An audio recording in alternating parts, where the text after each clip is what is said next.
मानदेश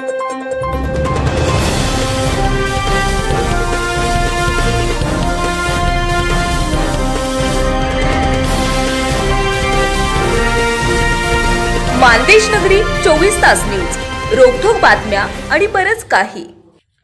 प्रणिती शिंदे यांच्या मागणीची घेतली दखल। भीमा नदीकाठच्या गावांना 6 तास वीज पुरवठा।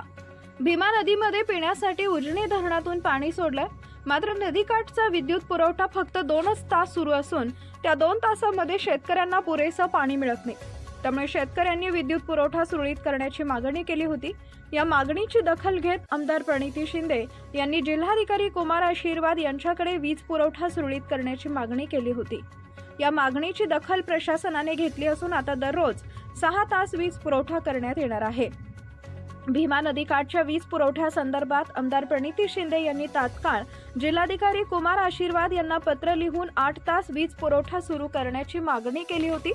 त्यानंतर आता या मागणीची दखल घेतली असून 6 तास वीज पुरवठा करण्यात येणार आहे। त्यामुळे शेतकऱ्यांनी समाधान व्यक्त केलंय। आणि तुम्ही शेतकऱ्यांचा अंत बघताय का, किती त्यांची सहनशीलता आहे त्याची परीक्षा घेताय का? आणि जी उपसा सिंचन योजना आहे मंगळवेढा, ती आदरणीय शिंदे साहेबांनी आणि नाना भालकेने त्यावेळेस मंजूर केलेली, पण ती प्रलंबित राहिली जेव्हा सत्ता बदल झाली तेव्हा।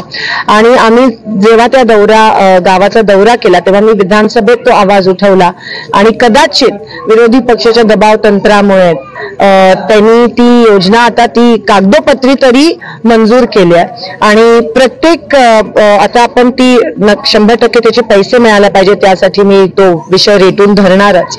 आणि त्यानंतर जेवढे काही छोटे मोठे त्या ठिकाणी पाण्याच्या योजना आहेत त्याच्यासाठी आपण एक लॉंग टर्म प्लॅन बनवण्याचा माझ्या तरी मनात एक हे आहे। कायमस्वरूपी या सगळ्या गावांचा हा जो तिढा आहे तो सुटला पाहिजे।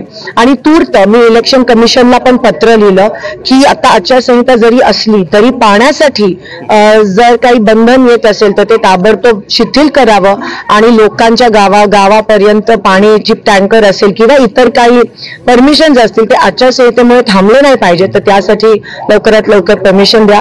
त्यासोबत मी सोलापुरातले काही उद्योगपती असतील, काही कंपनी असतील, त्यांना देखील मी विनंती करणार आहे की तुम्ही टँकर जर या सगळ्या गावांमध्ये पाठवू शकला तर ते योग्य होईल। काही गावांना पंढरपूरच्या 2-2 तासच लाईट मिळतात, ते 2 तासाचं 4 तास होण्याबाबत मी कालपासून कलेक्टरांच्या संपर्कात आहे।